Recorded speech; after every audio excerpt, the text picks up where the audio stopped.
All right, we are live. We are live. Hello, everyone out there in social media land. This is Dr. Kent Key and the Flint Public Health Youth Academy for another episode of A Youth Perspective. I tell you, this has been a very busy week for FIA and FIA's interns and FIA's mentors as we are in week one of our annual summer camp. Again, we are doing this year's summer camp in partnership with the Black Millennials for Flint. And we are partnering with Mott Community College and many of the other mentoring collaborative groups, such as Big Brothers, Big Sisters of Flint, the ACADs, the Alpha Esquires, the Delta Gems, etc. And so we are so excited that we have this ability to actually provide this types of services to local Flint area youth, and to offer an entree into the world of public health research and medicine. And so again, we do this as an annual thing. We are excited about it. And so we want to start this week's show off kind of giving a recap of week one. So before we jump right into it, I'm going to ask an intern or a mentor to jump in, say hey to the people, whatever greeting you want to give them today. Give the people a greeting, then I want you to popcorn it off to someone else. So who wants to be first? Go ahead, Amir. Hi, hello. This is Amir. I've been part of FIA for about 4 years now. So glad to be here and glad to share my experience about the camp so far. And so I'm gonna popcorn it off to Shay.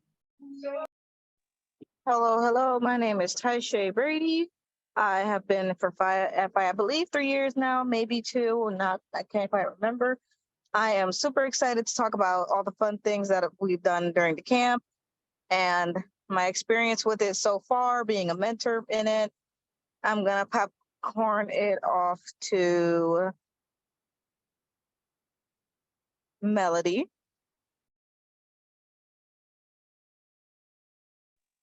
Hello, everyone. My name is Melody. I'm super excited to be here tonight. And also, camp has been super awesome this last week. So I'm excited to share about that too a little bit. Oh, and then I'll popcorn it to Everett. Sorry, I forgot that part. Hello, everybody. My name is Everett. I've been in FIA for like 4 years, and I'm excited to talk about what camp has been like so far. And I'm going to popcorn it to Khalil. Or is Khalil here, or I'll popcorn it to Cole. Hi, my name is Cole Mays. I've been in FIA for 2 years. I am going to U of M Flint for mechanical engineering, and I also attended the summer camp as well. And currently it's lots of fun, and I will transfer it to Jasmine. Hello, everyone. I'm Jasmine. I am one of the FIA mentors / staff. I've been a part of the group for about 3 years now. And I participated in summer camp a couple days, and it's been great. I will popcorn it over to Kiara.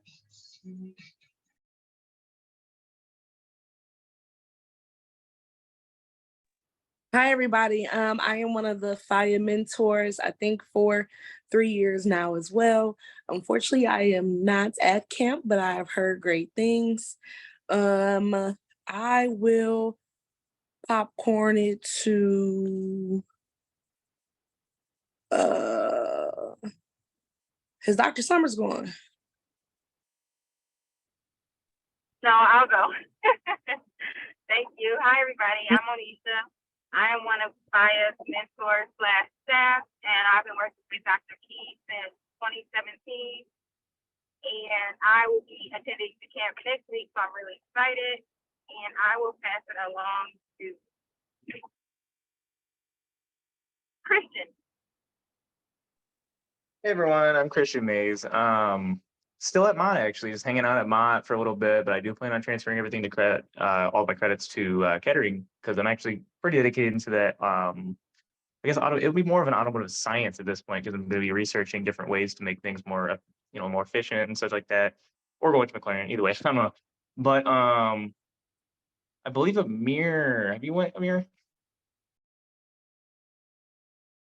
Yes, I did. Yeah. I I think think we're all good then. I Aside from think I'm the mom. last person, and Oh, your there you What about go. mom. Melissa? I mean, mom. What about Yeah. mom?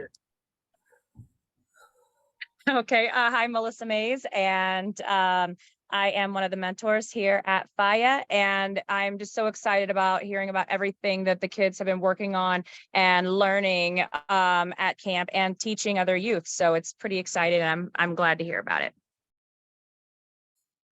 Awesome. So is that everybody? I'm the last one. Go ahead, Cruz. What up, y'all? Hope you guys are having a wonderful Friday. I've been part of FIRE for about 4 years now. I'm a recent graduate from Morehouse College, and I've been helping out FIRE with the summer camp in kind of like the technological space. So that's been pretty fun. But I'm gonna pass it back to Dr. Key. Awesome. So it's not going to be a long show today, but we really just kind of want to just do some highlights from week 1. This is such a energetic group of young people that keeps us on our toes. First thing I want to say is start off by asking you all some questions.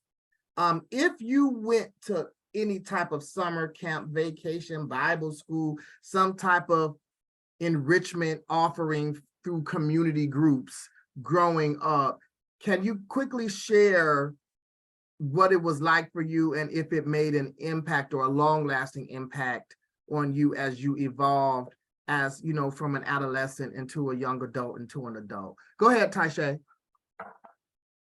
Okay, so for me, when I first started middle school, my parents had me go to a Crystal Creek Christian campground, and I would be there for almost a month.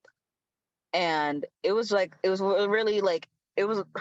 non-denominational church. So, we would meet up, all these kids from different cities in Flint would meet at this one campground, and we would have different age groups each week. But for the first 2 weeks, I was a camp helper. So I would help, and basically I was a mentor, what I'm doing at the fire camp, and I would help go around and do stuff. And for me, that was really empowering because it felt so good learning with the youth and teaching the youth about religion, the religion that I was at the time. And it makes you feel good about yourself because their eyes are sparkling and they're having so much fun doing all this stuff that at first they're just thinking, oh, this is gonna suck, why am I here? But later on in the week they're like, I don't want to go home, I don't want to go, I don't want to leave. So I'm hoping that that'll be an experience like this. Obviously not they're staying, but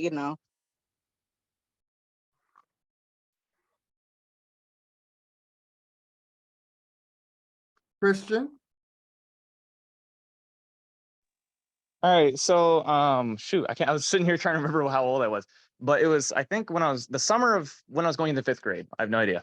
We had a CMU trip, a Central Michigan University trip, right? And it was actually a lot of fun. So there's just generally people going into middle school, or like me, who was a little bit earlier than that. We just learned about how the school, the application process. It's stuff I wouldn't even understand as a kid, and I didn't remember any of it, but it was fun nonetheless. It was actually a good time. CMU is a very nice looking college and everything like that. And I actually met my best friend still there as well. We bunked together, so that was pretty cool. Awesome. Come on, Cole, share what you got. All right, so we had I can't remember what the trip was called. I can't remember what year, but it was in my grade school. But we had this trip to U of M, and one of the things that we did there was this little egg drop. It was learning about physics because you could take whatever you want. It was fun. I remember because there's a bunch of stairs, and stairs are on top of the stairs. And walkways and pathways. So we were on in balconies. So we're on the top balcony with it, and our egg drop thing fell on each and every single balcony and hit every single wall as it was going down. And it was destroyed on the ground, and yet this egg somehow made it. It was freaking hilarious. Awesome. Cruz? Um, so growing up, my parents normally had me in some kind of summer camp almost every other year. One thing they was going to do is find a way to distract me. And so I went through a lot of different things. I had like musical camps. I had like very like academic, like science type things, as well as like sometimes I did leadership seminars and stuff towards the end, like when I was in high school.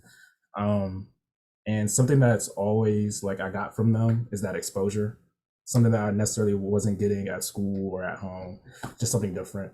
And that's normally what I remember from each of them is like, oh, I got to interact with different youth around the area, some people I would never have met before. And then when I got to learn something specific, you know, something different, and exposed to something new that I can actually follow through with more now. Whether that be like a new skill or a new appreciation for a different type of subject in science. Awesome. Cole, your hand up again? Or was that from last time? Oh, I forgot to put it down. My bad. Not a problem. Thought you had something else to say. So we're talking about the impact of enrichment programs like summer camps, whether you did it like we're more of a science-based camp, and then you have others that are at Vacation Bible School. There are literacy camps. There are camps, you know, to cover a lot of different types of focuses. And we also include mentorship in ours. And so as we're discussing these and we're thinking about the impact that they have on youth, we're discussing the impact they had on us. I can remember going to summer camps through the school system and then also through my church.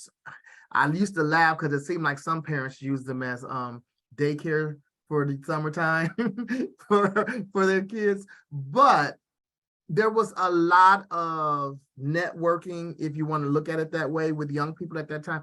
Like Cruz said, you started making friends and meeting individuals who maybe didn't go to your regular school during the regular year. And then a lot of the skill sets, I was never want to do a lot of crafts, you know, arts and crafts, but we learned a lot about that in summer camp. And I'll never forget my first science experiment was we had to get white vinegar and bring and they had boiled eggs. We had to leave the egg in the vinegar over a day. And like literally the next day, it was rubbery. The shell was like rubber, almost like, and so we were just amazed at that, right? And so I just think about how the potential that these types of enrichment programs can have in sparking curiosity, in sparking youth to start thinking about certain career paths, possibly from that. Of course, there's sports camps all the time in the summer, you know, around, you know, becoming a better basketball player, etc. But again, these camps have an incredible opportunity and positioning to really help to mold how young people see themselves and see themselves in life, and then see themselves in relation to others. So it's just exciting. I do know a couple people got on after we started. So if anyone else, before we go to the next question, want to weigh in on, you know, sharing some of your experiences as a young person at any type of camps or summer camps that you've gone to, you can do so at this time.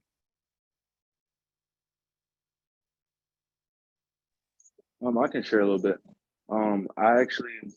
I'll talk about when I was in fire summer camp, just because it was a lot different than a lot of the summer camps I've been to in the past.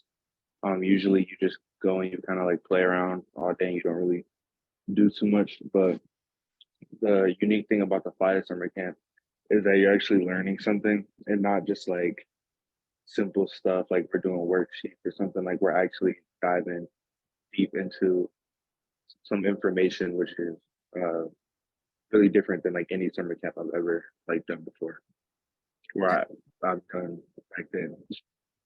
And how old were you when you first came to a fire summer camp? I had to be like 15 or 14, I think. Because you were coming out of 8th grade, right? Yeah, I was going into freshman year, so I had to be like 14 or 15. Yeah, awesome. Anyone else want to share? Go ahead, Kiara. So I don't know how, like, if y'all old enough to remember this, but they used to have this place called Camp Nakonic, and we used to go. I don't know who paid for it, but they had us going every summer to that camp. And the few things that I know that my white coworkers know about, the place that I learned them was Camp Colton. I ain't never been horseback riding nowhere else except for at camp. I ain't did no archery, no zip line, none of that, except for when we did it at Camp Colton. And I think it was fun to see like all of these, sir, please, all of these people from like Flint, these kids who probably wouldn't have had these experiences. Yep, kayaking, canoeing. Oh my, the kayak is the one you do by yourself. I must have got a piece of seaweed on my back, and it was this place called Snake Island. And I done convinced myself I done got a snake on my back. I done flipped the whole kayak. It was not a good. I have not been kayaking since then. But the point is, all of these inner city kids would not have probably had those experiences if we did not get a chance to go. I really have no clue who that was sponsored. I think it was the Y, maybe the Y, the YMCA put on that. I don't know, but it was a bunch of kids from the Flint schools that did it back in the day. And we went every summer for either a week or 2 weeks. I can't remember, but we was out there at Camp Nakonic. So we did that. And then we did Gear Up and Upper Brown Head camps. And I got to do both. Don't tell nobody because I don't know if that's legal. But the good thing about the Gear Up camp is I didn't think it was a big deal when I was going, but everybody who went to the Gear Up camp, they gave us $20,000 for school. It was Gear Up. It stands for Gaining Early. Can I go now? Jasmine do Jasmine know it? Gaining early awareness and readiness for undergraduate programs. Right. Yeah, exactly. Yeah. And so they told us in, I think, 8th or 9th grade that we were going to get this grant or scholarship, and we did not believe them. And sure enough, when we got to undergrad, I think they broke it up like $5,000 a year or semester, something like that. But they gave us that money for school. And that was my experiences with summer camps, and I do not have any regrets except Snake Island and the kayak. But yep. Yeah, I will say Camp Nakonic. I went to Camp Nakonic, so they have been doing it for a long time, and it was an experience. That's when I realized going camping wasn't for me, but I loved the activities and I loved the networking. Not so much the mosquitoes and all of that other stuff, but it was actually a very enriching experience for myself. All right, so we're kind of sharing the impact that these enrichment camps and enrichment programs have had on us as we have evolved and matriculated into adults, and especially as young youth, adolescent age youth versus teen and preteen youth, right? When I think of the Flint Public Health Youth Academy, I think Everett talked about some of the things that we learned. So let me ask you a question. For those who have gone through the curriculum and those who are going through the curriculum now, what were some of the things that you learned at the Flint Public Health Youth Academy camp that you were like, you just had never heard before? Like, what were some of the things that you probably wouldn't expect a kid to learn when they go to a camp in the summertime that you learned at Flint Public Health Youth Academy's camp? And many of you were part of camps and or instructed at the camp. Go ahead, Cruz. So for me, well, initially when I went through kind of like the learning modules that FIA has, I immediately detected like how important public health is. Like I had no idea how many different things it kind of permeated. And to me that felt special because I was like, oh, this has something for everything that I'm interested in. Like almost every avenue, there's a public health sphere to it. And then not too long after that, I got to help be a mentor at one of the summer camps. And one of the things that we, kind of did was like one of our games that we play is like we do this whole, we kind of figure out how diseases are transmitted or things like that. And it was so interesting to like learn about that, and then unfortunately have something like COVID come out right afterwards and see like the way that they're analyzing it is the same type of way that we did it in those different games. And so it was really like gaining some of those like fundamentals for very real world things. You don't always get that in a school setting, and so it's cool to have it at something like this where it's like during the summer. So it's so funny, and I'm going to go to Melody next. It's so funny you mentioned that, Cruz, because the camp that we did right before COVID with Youth Quest, one of the students, and mind you, now we're in quarantine because COVID has happened. One of the students saw me at the grocery store and said, "Mom, there goes Dr. Key." Now, mind you, I got a mask on. And she says, she comes over and she's standing not right on me because we're quarantined. So she's keeping her, she's like, "I just want to tell you, my son has been just raving about you and how you knew COVID was coming and you had already prepared him on how to solve it and all of this stuff." And I thought about, they were referring to the simulation game where we actually had a outbreak simulation, and the kids had to track down the cause of the virus of the disease, how it was transmitted, find a type of antidote or vaccination. And then like, it was just so surreal. So I laughed. I was like, no, I didn't know COVID was coming, but we were training them as young global epidemiologists. And that was just something that was really, really interesting. Go ahead, Melody. I think something that was cool about camp that I noticed this week is that a lot of this stuff, like a lot of the things that we're learning, like the different type of chronic diseases, infectious diseases, and then like chemical pollution and all those different things. Those are things that I learned in like 10th grade biology classes and stuff like that. And there's what's the youngest age? Like 9 or something like that, that are learning these things so early, and that's putting them ahead of the game for when they do go to school. And it's just cool to see all of them retaining the information when we ask questions and stuff like that. So I think that's just an amazing thing that we get to do. Awesome. Anyone else want to share?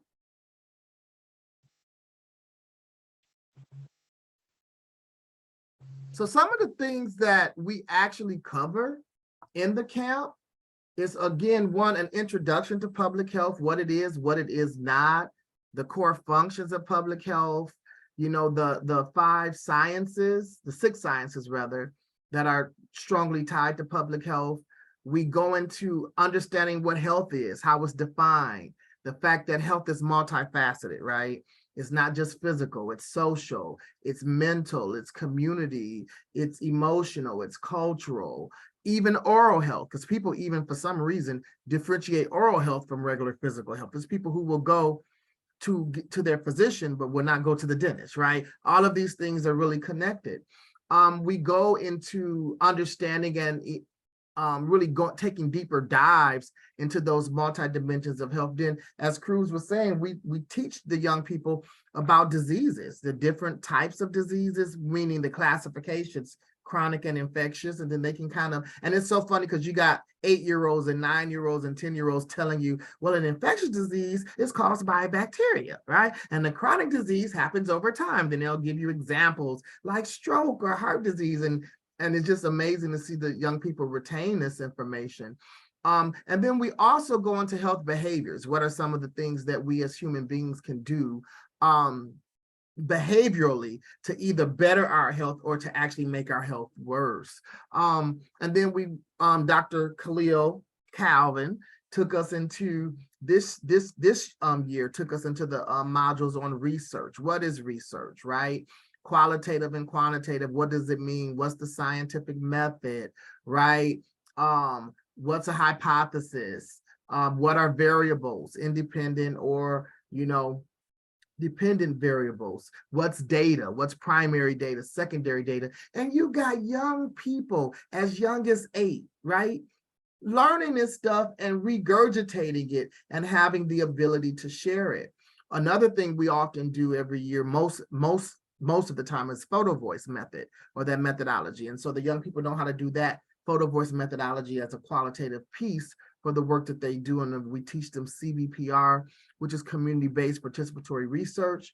And this year we've been teaching them about effective health messaging campaigns and how to really hone in on health messaging, because their focus this year is gun violence prevention. And so this is what we're doing in this next 2 weeks. We just completed week 1 and we have 1 more week of it. And so we're just so excited to really talk about the impact of it. For those of you who've been physically at the camp, and I know Cruz, you've been able to observe over Zoom, what has been some of the things that kind of stick out to you that you think the kids really gravitate to? It could be topics, it could be activities, etc. What are some of the things that you really see that you see is making an imprint in the thinking of the youth that are there in the present camp? We'll go to Amir, then to Everett, and then to Khalil. Yeah, I think the water testing where we, did the filter and the water fountain and then the pond testing. I think that that really did a good job at just engaging the kids. And some of them were quite talkative before, but they got into the rhythm of it and really was able to like actually see what type of chemicals are like in the water at that time, which I think was a pretty much an eye opener for them.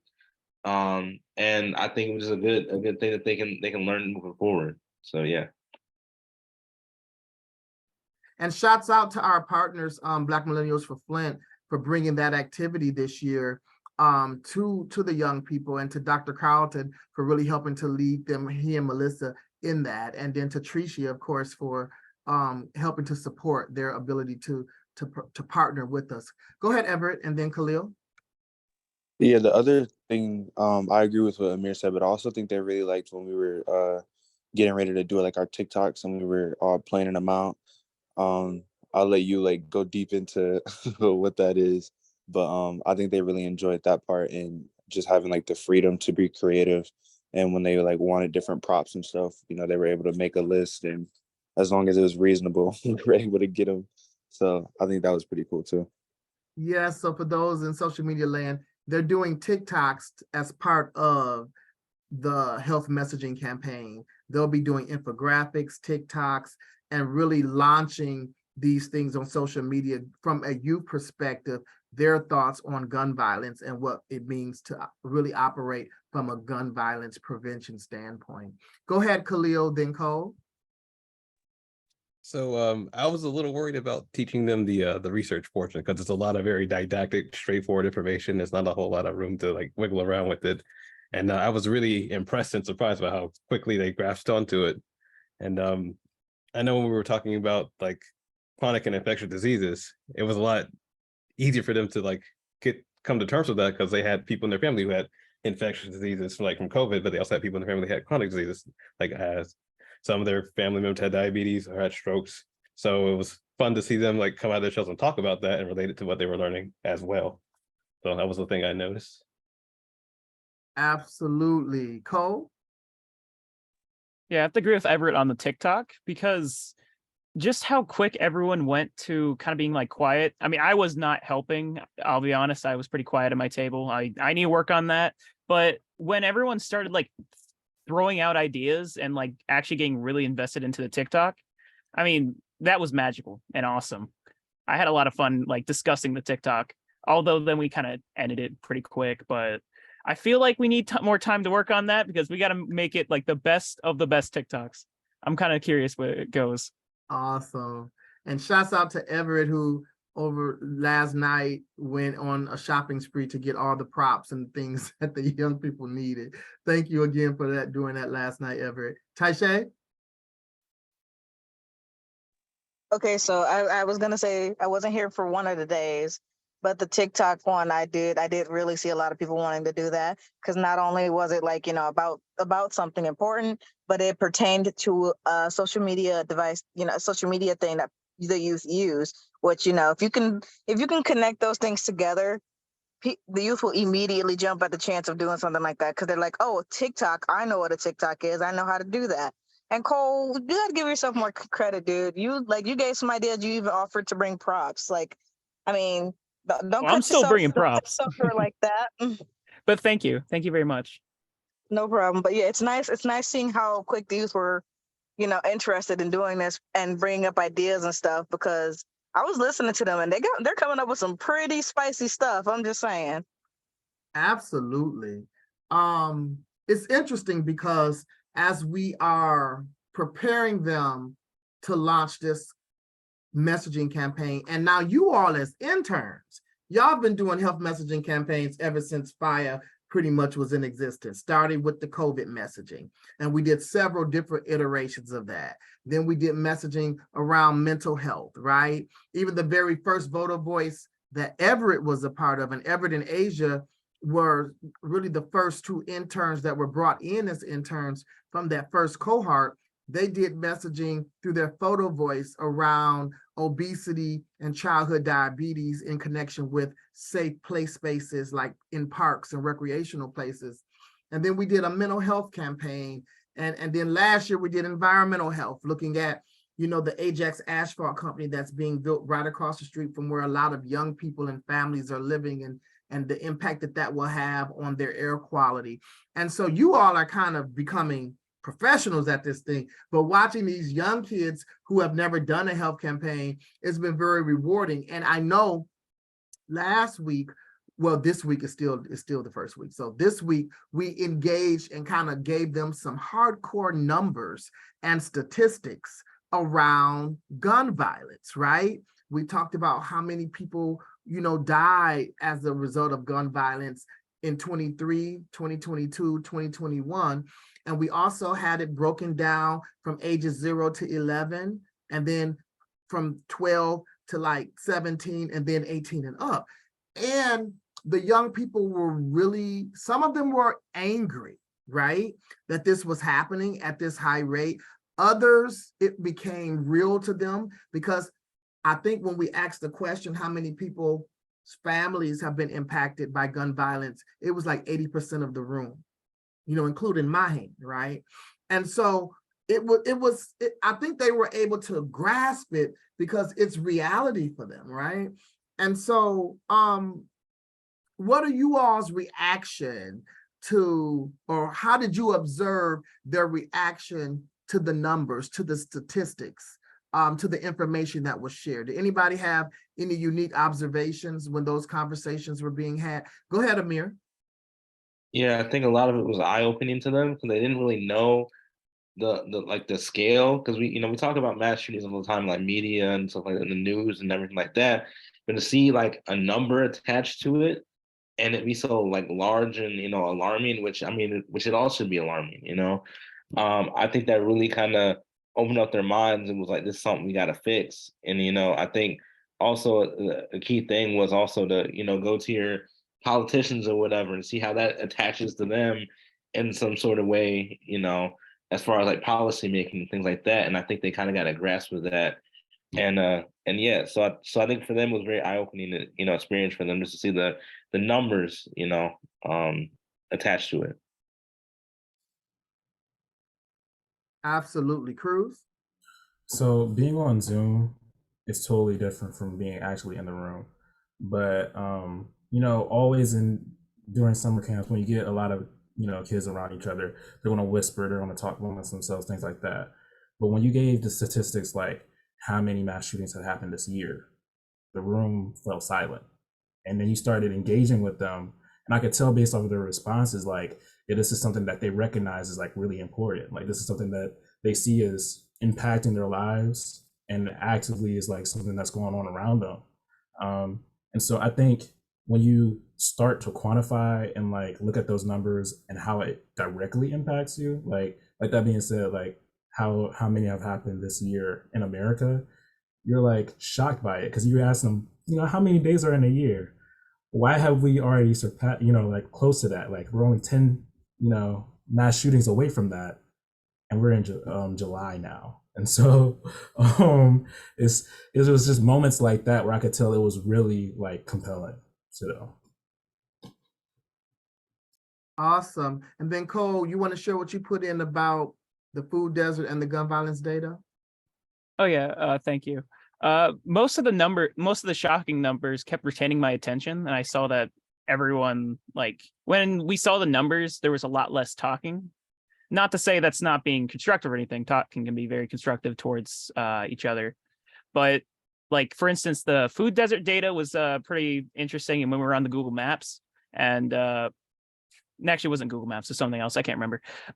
And also the gun violence data was also, kept a lot of interest, kept a lot of my interests.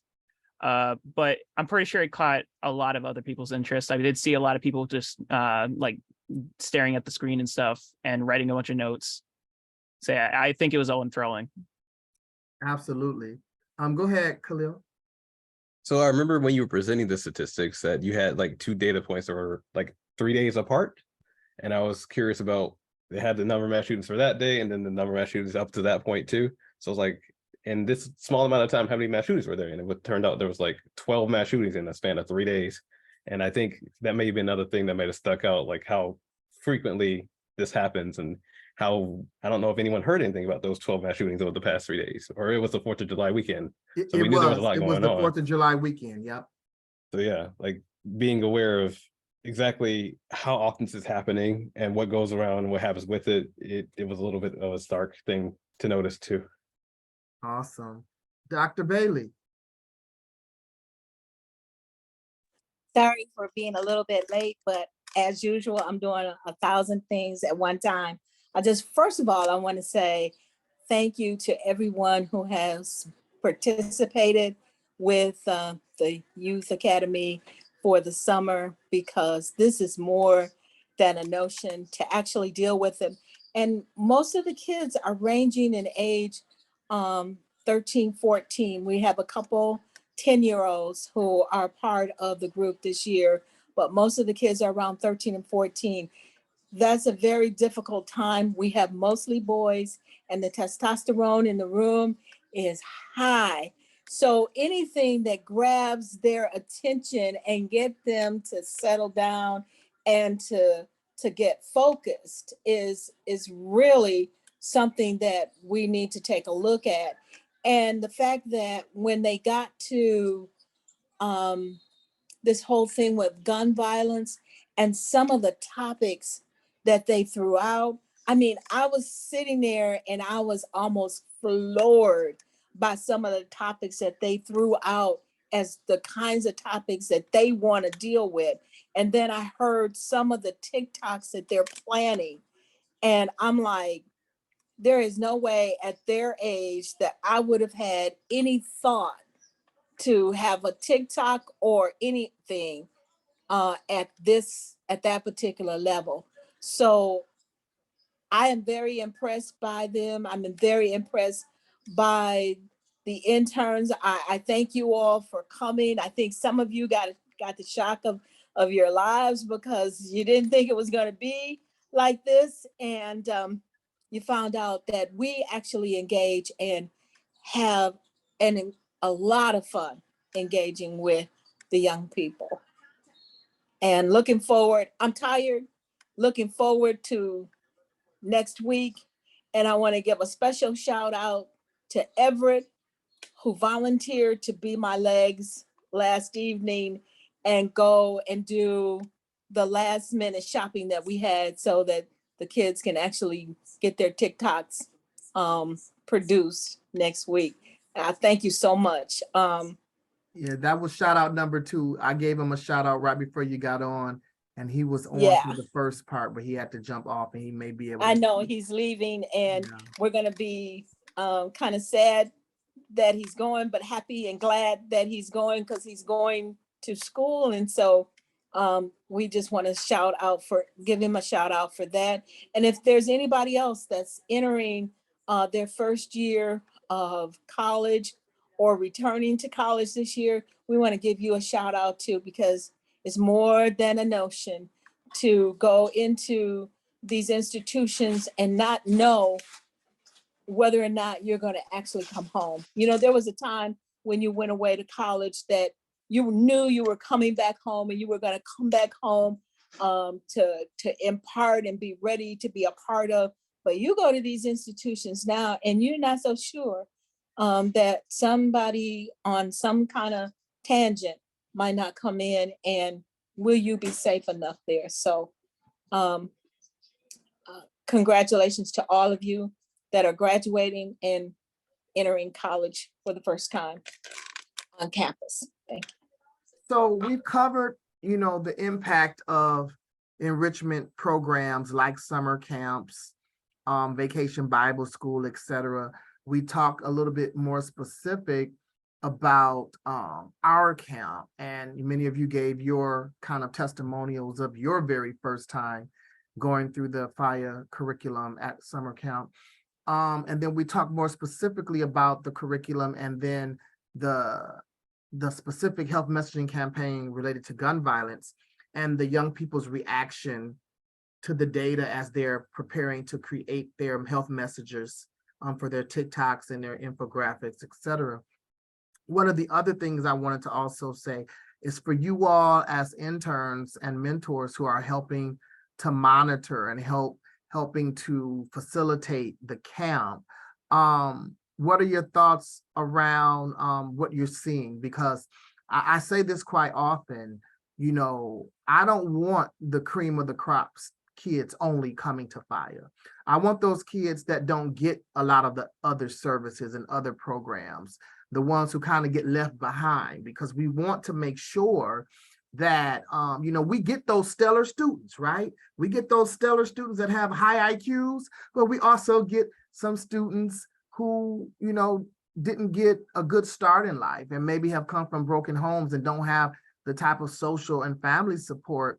And so there are different types of behaviors that we see manifest. And oftentimes teachers and educators are trained how to navigate the various types of behaviors, but sometimes camp folk and volunteers are not. And so thinking about reflecting on what we need to do to be better facilitators, better mentors to the various types of energies that we get from our young people. I think about the young man who the very first day, he said he didn't want to be there. And it wasn't and we hadn't even started the camp yet. He just because he was being, brought by his parent. But I remember Dr. Bailey said, okay, well, we'll see. Tell me later on if you want to still be here. But he started opening up, coming out of his shell, becoming more involved. And I think it's important for us to not let behaviors sway us from our focus on really reaching that young person. Because, again, everyone's household situation is different. My grandmother used to say, kids don't come into this earth cussing, right? It's a learned behavior. Is their environment. And so we have to give them time to detox what they've always been accustomed to and to absorb and pick up some of the culture that we're imparting through them through the camps. Have any of you all had any reflective moments on you as a intern, as a camp facilitator, and how you can better engage youth of all walks of life, of all experiences and the various degree spectrum of different types of attitudes? Go ahead, Melody. I think one of the biggest things that I had to learn this week is me being at the table with the boys. They're they're like teenage boys, so they say a bunch of different things, and it's sometimes not the best things, or sometimes they're swearing or something like that, and sometimes it gets a little hard, and it's like a little frustrating trying to like pull them back together and stuff like that. But one thing that I've always like learned from my grandmother and stuff like that is the Bible says love them anyway. So I try to just keep on loving on them and keep helping them in whatever ways that I can, and try not to get as frustrated. It's something that I'm working on with them while I'm sitting at those tables, and keep trying to help them out in whatever way that I can help them out. Thanks, Melody. I know Cole and I had a conversation at the end, because I was telling that I remember one of the earlier summer camps I had, one of the students, he would just always have his head down scribbling or doodling. And to someone facilitating, it feels as if he's not paying attention. But that was actually how he absorbs information. He has to center focus elsewhere, and then what he hears sticks in his brain. And literally, he could regurgitate everything that was just said better than the kid that was taking the notes, right? And so they're different, kids behave differently. They have different ways that they process information. And so it kind of behooved me as one of the directors to think out the box, that the classroom style of learning doesn't work for everyone. And to give us a little bit more autonomy, a little bit more agility, and a little bit more room to explore how people naturally learn. You know, some people cannot study with music. They have to have silent. That's the type that goes to the library. I can't do that. That'll drive me crazy. I got to have my headphones on and my music, and I absorb the information. And so it's no right or wrong way. What makes it wrong is when we try to make everybody do it one way.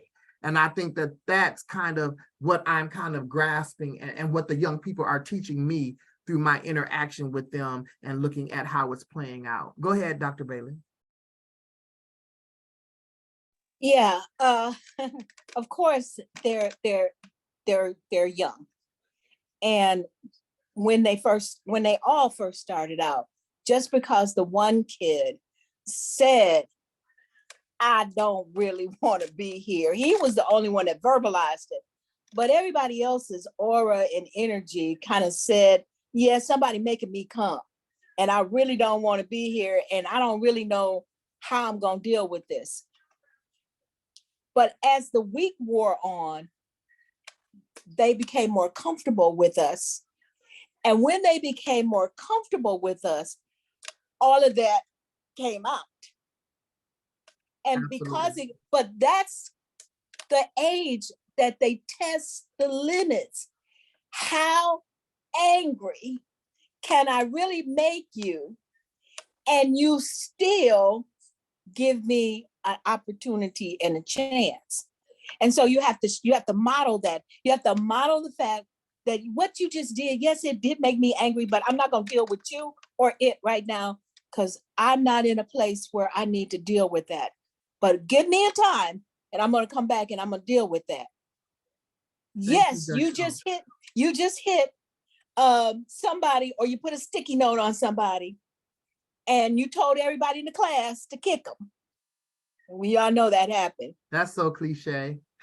And so, yeah, it was. So, but what you're going to do is, because you put that person in danger, now you're going to apologize to that person. And the reason you're going to apologize to them is because you put them in danger. Now, wait a second, the person being apologized to, now you're going to have to make a decision. Do you accept it? Because once you accept it, there's no going back and saying that, well, I'm still holding the grudge. So what we're really teaching them is how to really channel their conflicts and deal with that. And so it's gonna take a lot of different styles, and you're gonna be dealing. Of course, you got the ones that they just like to sit together and talk. So you got to break them up, because otherwise, that's all they're gonna do is sit together and talk. Then you got the ones with the telephones now, the little cell phones, and they're on the cell phones, and you don't know if they're looking up stuff or if they're playing games. So it's kind of like you don't want to take the cell phone because they may be just looking up stuff. But then you want to set the limit so that they know that if you're on that cell phone too many times, I see your head down too many times, then we're going to have to deal with that. And I might have to take it. No, wait a second. Maybe I might not take your cell phone. Maybe I just call you your parents and let them deal with the fact that you're doing this. So it's all different kinds of methods that you have to do. And then the other part of that is getting them to understand that just because Cole and Amir and Taisha and Melody are a little older than them, that in the position that they're in, they are due respect. And you're trying to teach that to them now, so that when they are older and they're out in the workforce and they have bosses and supervisors that are only a minute older, if at all older, sometimes they're younger than you, you still have to give a certain amount of respect to them, not just because of that person, but because of the position that they hold. But teaching Cole and Amir and Taisha and Melody and Khalil, and I don't think I have to teach Jasmine, and she already knows it, but that you have to command the respect from them. You have to tell them that in this position, my position requires the respect because I'm here to do this job. I'm here and I can be your friend, but I'm not here just to be your friend. So you have all of these dynamics going on in camp, and it can be something. And then I had to remind a couple of folks, they not doing no more than what you did when you was in camp. You might not, you don't grow up, you've gotten more mature, but I remember the day when you made my hair, this gray hair over here, it belongs to you. And you're not even my kid, and it belongs to you. So we remind them, we have to remind everybody that we've been this road before. And I was telling Dr. Key all week long, Dr. King, I've been dealing with boys for 53 years. My oldest son is 53 and a half, almost 54. I've been dealing with boys for a long time. There's not many things that they're gonna do that I haven't already seen, heard, and I've heard all of the excuses. So this time I'm just gonna tell them, so before we start, just don't lie. Just tell me what it was, but don't lie to me. And they looked at me at first and they were gonna lie. And then they said, we're just gonna tell you the truth. I said, yep. And the truth bears consequences, but that's okay. We're gonna just deal with the consequences. And we came up with a solution. It was fun. But that kind of stuff is what we have to do in order to provide good structure for our youth in a summer camp situation. And I give Dr. Key kudos because he's kept this cool pretty much, except for when I told him what they did on Thursday. And he said, what? And then he caught himself. And that's what you have to do. Often you have to kind of catch yourself and say, okay, let me take a step back from this because see, I'm really about to go there. They don't know that I'm about that life, but I'm gonna take a step back. Y'all don't want that smoke, right, Dr. Bailey. Y'all don't want that. Y'all don't want that smoke. That's so funny. Thank you, Dr. Bailey. All right, we're gonna go to Kiera, then Amir, and then we're wrapping up. We're almost at an hour. Go ahead, Kiera. So I've been a mentor for a couple of camps, and I think Dr. Bailey definitely can I guess demand a certain type of authority, but with some of us that are in a different age group, it's just not gonna happen. It's just not gonna happen that way. It's just not gonna happen. They're not gonna listen to me the way they listen to Dr. Bailey. And I was not a child when I was in camp that I won't say they didn't respect authority. I just don't come give me no direction because I don't know why you my face. That's the type of child I was. I was not into that. And so I've experienced children like that. And like Dr. Bailey said, there are definitely kids there who are forced to be there. They have no interest in science or whatever we could be doing. And so to me, it's like, okay, so what do you want to accomplish while you're here? Because it's clearly not this. And we're going to have to get on the same page. You might not want to do the science experiment. You might want to sit on your phone. You can sit on your phone if you do the science experiment. If you're not bothering nobody else, and I know you're not going to do it, you know what? Just go ahead and do what you got to do. And I'm going to do what I got to do for the other 19 kids in my room. But sometimes you can mimic and mirror behavior to get what you want out of a child because they understand that you understand them. And I don't think it's always a bad thing to put yourself, you know what? You mad at me, I'm mad at you. So we're gonna have to figure out how we gonna move forward together. How we gonna get unmad at each other. How we get unmad. You know, it takes that sometimes because I definitely was that type of kid. The whole reason why I started doing speaking engagements was because I hated when they would bring these. I was never an all A student. I was not a top of the class student. I passed, but I was not a top of the class student. And so if the only person you're gonna come to show me to tell me that I can go to college is a person who got all A's, then I'm not gonna think I can go to college because I didn't get all A's. So I want that bad kid to know that I was a bad kid, but I also still went to school. I did what I had to do, whether I wanted to or not. and I also still was able to go to school to get what I wanted in the end. So what is it that you want while you here, if it ain't this science experience? And how can I do my job as your mentor to make you learn what you need to, not make you learn, but help you understand why you're supposed to be here, but also get you what you want? Because you might be interested in music or something. Absolutely. There's science in music too. And even if I can't make up no science in music, if I'm not that savvy, I could still, okay, if you do the science experience for me, I'll let you be on your phone and I'm gonna look up this music stuff for you because I know that's what you're interested in and I need you to help me and I'm gonna help you.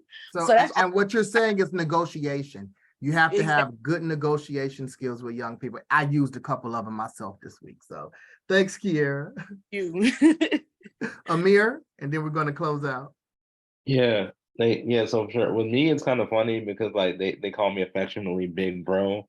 You know what I'm saying? So one of the kids was like, "Oh yeah, you're the same age as my brother." So it's like, a sibling type of dynamic or whatever. So I know I gotta be a little bit more stern than I usually am. I'm more cool, laid back, really mild mannered. So, I definitely know what I gotta do next week to kind of like to let them know, like, oh, I only gotta tell you once to do this thing, and you're not gonna do it again, type of thing. So yeah, for sure. I'm definitely ready for next week for sure. Yeah, and it's not just telling them, it's how we tell them, but it's also how we do it in a loving way to where they know you're a safe person and this is a safe space and that this person genuinely have my best interest at heart, right? Because if not, if it had been me and Kiera back in that day just telling us that, what that mean, bro? I'm just playing. All right, I think that's it. We have had a wonderful discussion, kind of recapping the first week of our summer camp. This has been an awesome experience thus far. We can't wait to report to you all on our next show about the conclusion of the whole matter. Again, this is Dr. Ken Key and the Flint Public Health Youth Academy. Again, thankful to our partners, Mott Community College, our mentoring collaborative, Black Millennials for Flint, Big Brothers, Big Sisters, the ACATs, the Delta Gyms, the Esquires, and all others that have been sending young people and been a part of our collaborative even coming up to this point. Again, we thank you all for joining. Remember, public health is everything and everything is public health. Have a good evening, everyone. We'll see you next time. Good night.